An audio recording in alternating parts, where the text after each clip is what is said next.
오늘은 기독교 강요 3권 8장 로마 가톨릭 교회 교리 결정권 9장 종교의 권위 두 챕터를 같이 묶어서 나누도록 하겠습니다.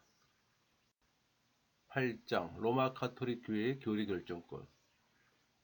칼빈은 교리 결정과 교리 해석, 교리법 제정에 관한 이 가톨릭 교회의 영적 권한을 비판합니다. 칼빈은 구약의 모세나 제사장, 예언자들은 하나님의 말씀을 대변했으며 또 권위를 말씀에 두었어요. 그게 칼빈의 주장이에요. 그러니까 이들은 말씀을 섬겼고 또 하나님의 백성을 섬겼다고 합니다. 그러니까 교회에 부여된 이 고유한 권세는 영적인 것이잖아요. 그 영적인 것으로서 교리권, 사법권, 입법권으로 이루어져요. 그러니까 하나님이 교회에 권세를 주신 것은 교회를 세우려 함입니다. 우리 그 말씀 고린도후서 10장 8절 주께서 주신 권세는 너희를 무너뜨리려고 하신 것이 아니요 세우려고 하신 것이니, 하나님을 대리해 교회의 권세를 수행하는 사역자는 그리스도 안에서 자신을 사람들의 종으로 여기야 하는 겁니다. 우리 고린도전서 4장 1절 사람이 마땅히 우리를 그리스도의 일꾼이요 하나님의 비밀을 맡은 자로 여길지어다. 왜냐하면 오직 주님만이 교회의 머리며 또 유일한 교사이기 때문이에요. 우리 마태복음 17장 5절 이는 내 사랑하는 아들이요 내 기뻐하는 자니 너희는 그의 말을 들으라 하시는지라. 칼빈은 교회의 모든 가르침은, 여기서 가르침이라면 교리를 얘기를 하는 겁니다. 가르침은 하나님의 말씀을 표준으로 해야 한다고 할 때 이 율법과 선지자들, 사도들 그리라고 못 박음으로 이 구약과 신약을 말해요.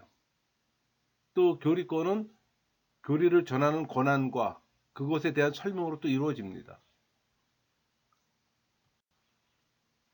그러니까 제사장, 선지자, 사도나 그 후예가 이 권위를 갖게 되는 것은 그들이 위탁받은 말씀이에요. 그러니까 모세는 제자들에게 그들이 받은 것 외에는 말하지 못하게 했어요. 그러니까 모세는 여호와 하나님께 받은 것을 선포합니다. 그러므로 그들이 그를 여호와의 종으로 믿었고 또 선지자들은 여호와의 말씀을 들은 후 또 성실하게 전했어요. 그러니까 사도들은 받은 소명이 자신들을 보내신 분의 것을 천하 만민에게 전하는 데 있음을 깨달았던 겁니다. 우리 요한복음 7장 16절 예수께서 대답하여 이르시되 내 교훈은 내 것이 아니요 나를 보내신 이의 것이니라. 제자들을 세상의 빛과 소금이라고 하는 것은 세상이 그들을 통해 그리스도의 음성을 들을 수 있기 때문입니다. 우리 마태복음 5장 13절 14절 너는 세상의 소금이니 소금이 만일 그 말씀을 잃으면 무엇으로 짜게 하리요 후에는 아무 쓸데없이 다만 밖에 버려져 사람에게 밟힐 뿐이니라. 너희는 세상의 빛이라. 산에 있는 동네가 숨겨있지 못할 것이요. 제자들이 가진 유일한 권세는 그들이 맡은 말씀에 있어요. 그게 마태복음 16장 19절 내가 천국 열쇠를 네게 주리니 이 천국 열쇠는 말씀이에요. 교회의 권세는 무한하지 않아요. 주님의 말씀에 종속되어 있어요. 그것은 주님 말씀 안에 또 내포되어 있고, 그러므로 교리권에 대한 제일 원칙은 언제나 불변합니다. 하나님의 종들은 하나님으로부터 배우지 않는 것을 가르쳐서는 안 되는 거예요. 그러니까 하나님의 말씀을 듣고자 하는 자는 그분의 영원하신 지혜신 아들에게 먼저 배워야 합니다. 그러니까 믿음의 일꾼들은 언제나 주의 영으로 하나님을 봄으로써 하나님을 알았어요. 우리 고린도후서 3장 18절 그와 같은 형상으로 변화하여 영광에서 영광에 이르니 곧 주의 영으로 말미암으니라. 그러니까 구약 시대의 족장들에게 작용한 이 은밀한 계획 역시 아들을 통해서입니다. 그러니까 아들의 소원대로 계시를 받은 자 외에는 아무도 하나님의 비밀을 영혼에 담을 수가 없어요. 그러니까 구약 시대의 선지자들과 제사장들은 그들이 받은 율법을 가감없이 좌로나 우로나 치우치지 말고 지키라는 여호와의 명령을 수행했습니다. 그 신명기 4장 2절 말씀이 있잖아요. 내가 너에게 명령하는 말을 너희는 가감하지 말고 내가 너희에게 내리는 너희 하나님 여호와의 명령을 지키라. 하나님은 그들의 입에 당신의 말씀을 주심으로써 그들이 율법의 표준을 벗어나지 않고 자신의 뜻을 선포하게 하셨어요. 우리 말라기 2장 7절 제사장의 입술은 지식을 지켜야 하겠고 사람들은 그의 입에서 율법을 구하게 되어야 할 것이니 제사장은 만군의 여호와의 사자가 됨이거늘. 그러니까 신약 시대에는 하나님의 지혜가 육신으로 나타나심으로 의의 태양이 정오의 밝은 빛과 같이 비추게 되었어요. 그러니까 완전한 진리가 우리의 심령 가운데 조명되었어요.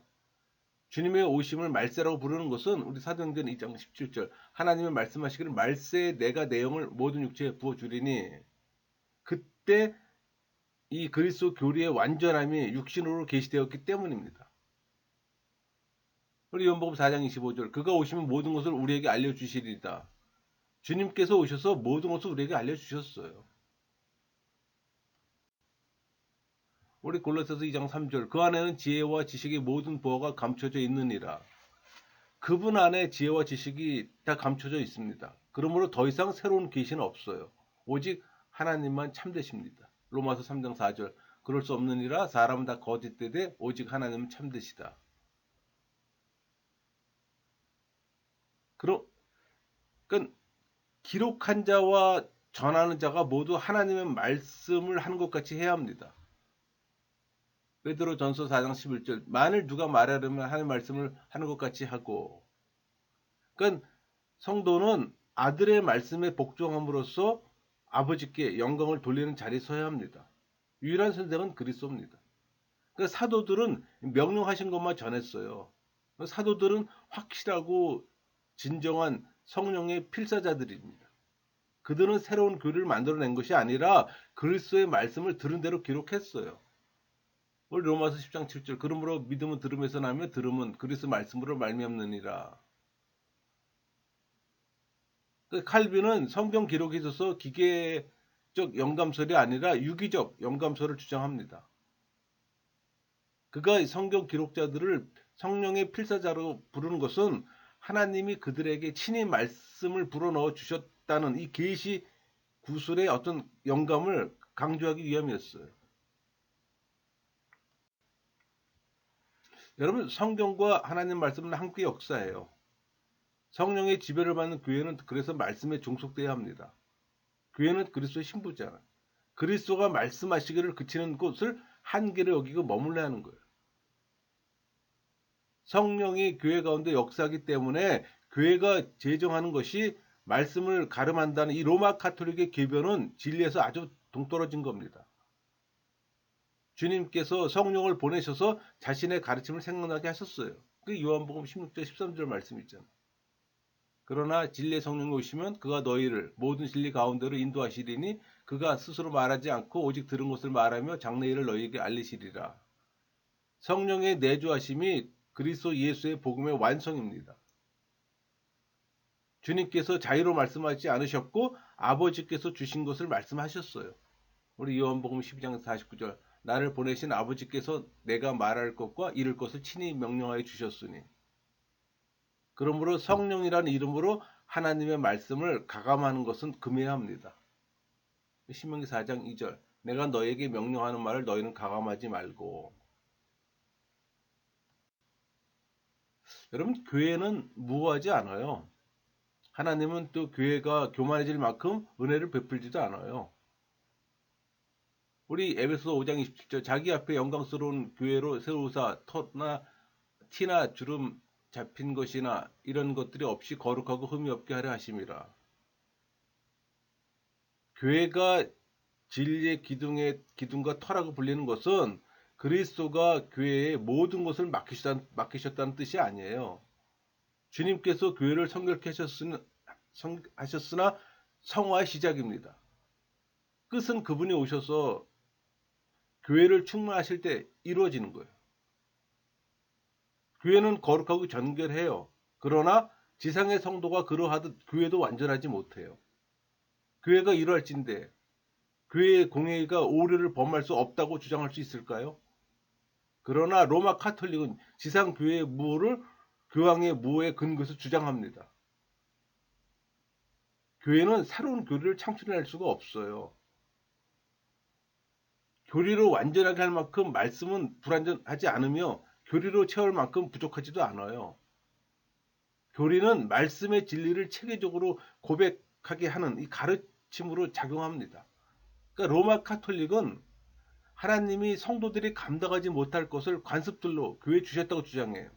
그러나 우리가 모든 진리를 인도받는 것은 오직 성령의 역사뿐입니다.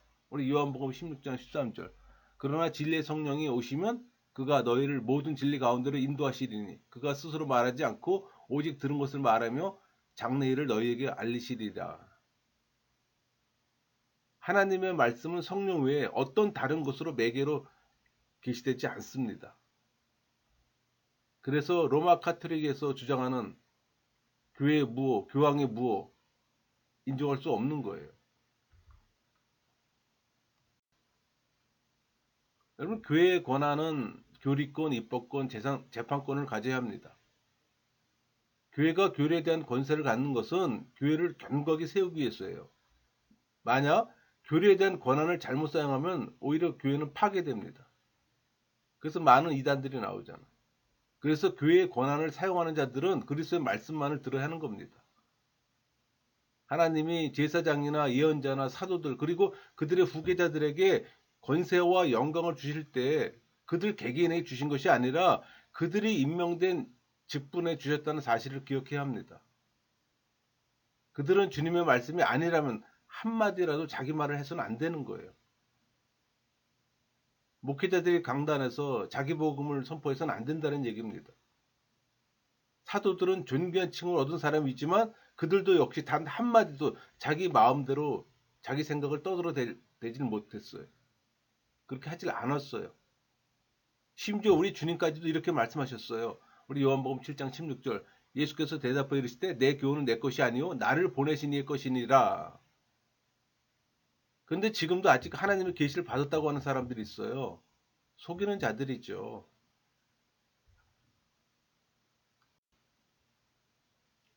하나님은 아들이 우리에게 말씀하셨다는 것은 이제 하나님의 계시가 완전히 드러났다는 겁니다. 하나님은 아들 외에 이 사람 저 사람을 통해 더 이상 계시하지 않아요. 그리스도는 교회의 모든 교사에게 최종적이고 영원하며 완전한 표준이 되셔서 자기 뒤에 다른 사람들이 첨가할 말을 조금도 남겨두지 않으셨습니다. 그러므로 교회는 오직 그리스도만을 유일한 교사를 모셔야 됩니다. 성경 66권에 포함되지 않은 것은 어떤 것도 하나님 말씀으로 인정하거나 교회 내에 자리를 얻도록 해서는 안 되는 거예요. 교회가 교리를 만들고 해석하는 유일한 근원은 오직 하나님 말씀입니다. 그러므로 성경을 직접 기록한 사도들은 물론 그들의 후계자들은 더더욱 주님의 말씀을 벗어날 자유가 없는 겁니다.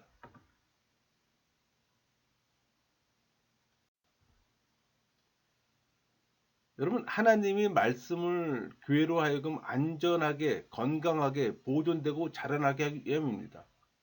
그러니까 목사에게 순수한 말씀만큼 강력한 무기는 없어요. 목사가 순수한 말씀에 붙잡히면 붙잡을수록 하나님의 능력이 교회에 나타나게 됩니다.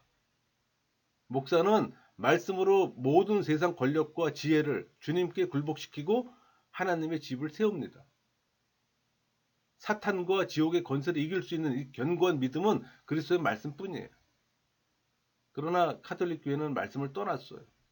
로마 교회의 실수는 말씀을 멸시하고 새로운 신조를 만들어내는 겁니다. 그러니까 말씀을 떠난 로마 교회는 갖가지 제약과 우상 숭배의 어머니가 되고 말았어요. 새 신조를 만들어낸 이 로마 교회는 성령의 지배를 떠났고 자신들의 결정을 최고로 중시합니다.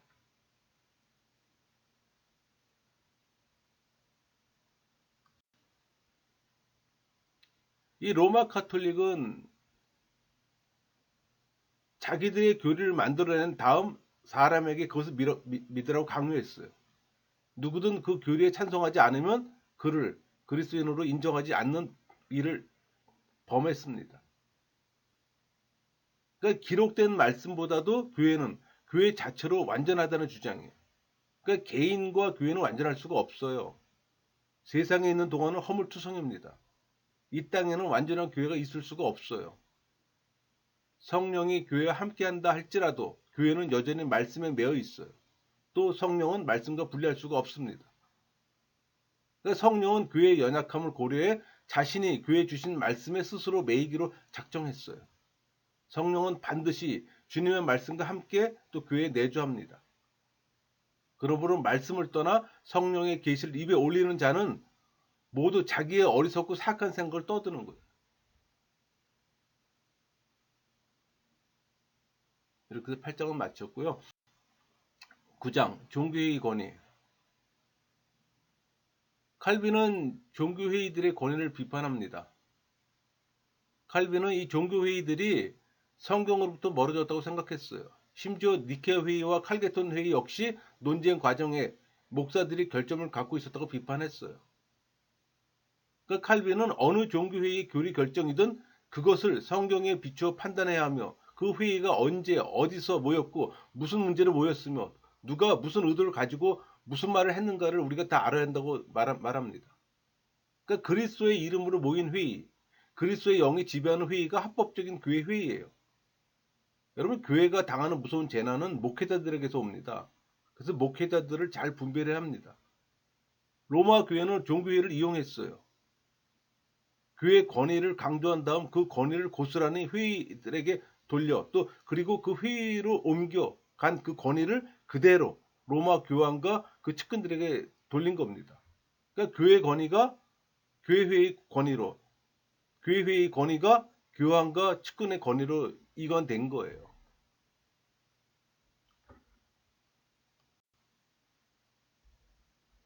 여러분, 성경은 교회 인정에 따라 권위를 갖는 게 아니에요. 또 성경은 교회 해석에 따라서 그 내용이 확정되는 것도 아니에요.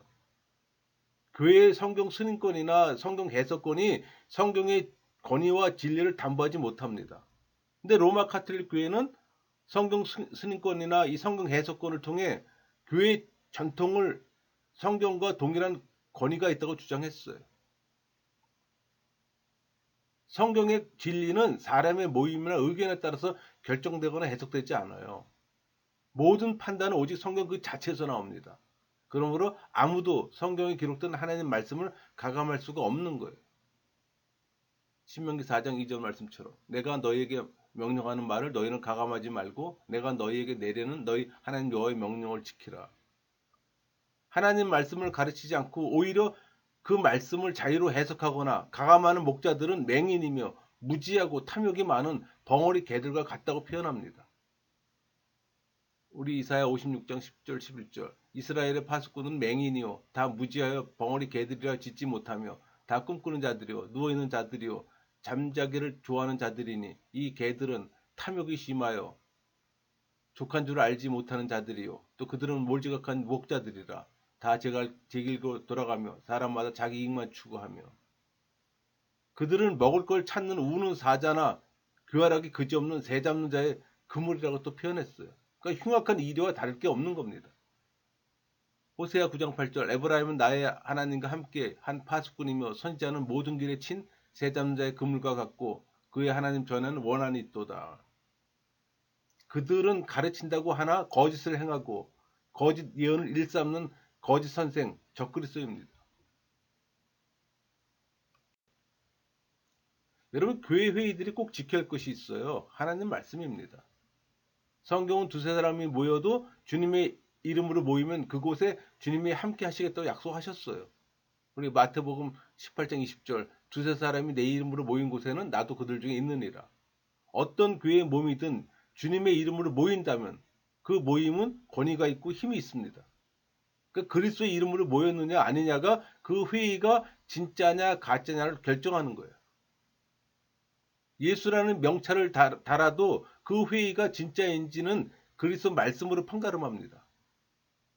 어떤 회의가 주님의 말씀을 버렸다면 그리스도의 이름도 그분의 영도 거기서 떠난 겁니다. 오히려 그 회의는 반역자들의 회의가 되고 맙니다. 그들이 있어 진리가 보존되어 왔다는 것은 위험한 생각이에요. 교회에서 제일 위험한 인물은 바로 목자예요. 그 사도 바울은 성전에 적그리스도가 앉을 것이라고 가르쳤잖아요.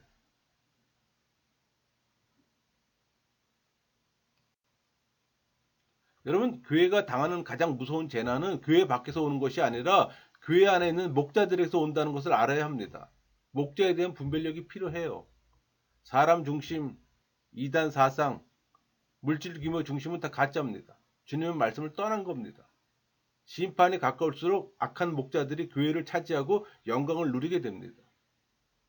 저주의 때, 고통의 때에는 교회에서든 교회 회의에서든 악한 목자들이 판을 쳐요.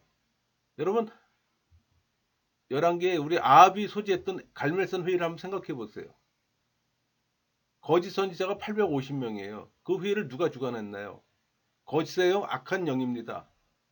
참 선지자 미가야는 오랜 예언을 했음에도 불구하고 매를 맞고 옥에 갇혔어요. 에레미야도. 예수 그리스도를 정죄한 회의도 예루살렘 회의입니다. 바울은 성전에 적그리스도가 앉는다고 말했던 이유가 바로 그런 의미예요.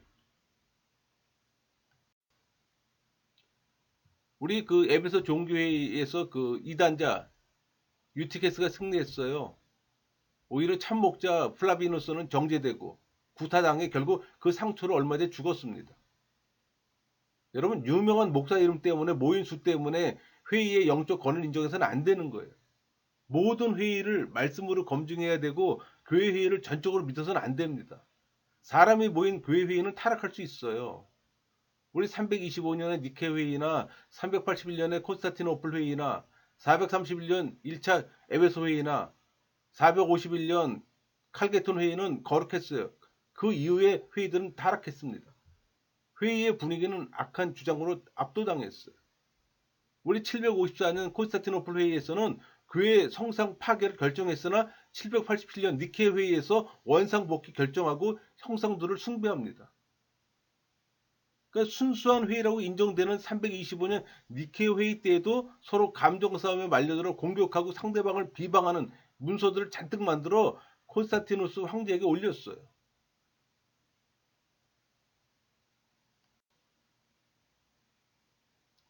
어떤 회의든 좋은 결과를 본 적이 없어요. 어떤 회의든 유일한 표준은 성경입니다. 성경으로 판단하지 않으면 그 많은 모순과 거짓들을 당해낼 수가 없어요.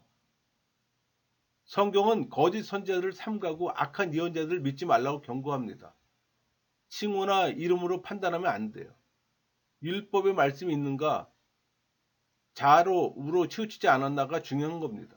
그러니까 로마 교회는 성경 해석의 권한이 교회에 있다고 주장합니다. 여러분, 성경은 성경으로 해석합니다. 성경으로 또 검증해야 하는 거고. 그러니까 로마 교회 연옥, 성자들의 기도, 고해성사, 교황 무호성은 성경에도 없어요. 그래서 우리 개신교에서 인정할 수가 없는 겁니다. 자기들의 의견과 오래 관습에 따라 용인했으니 성경에 관한 해석으로 인정해야 한다고 주장하잖아요. 그렇진 않죠. 성경으로 해석해야죠. 어떤 회의가 그렇게 결정하면 성경이 분명히 반대하는데도 바른 성경이 해석되고 맙니다. 그게 그 당시 로마 교회들의 실태였어요. 마치겠습니다.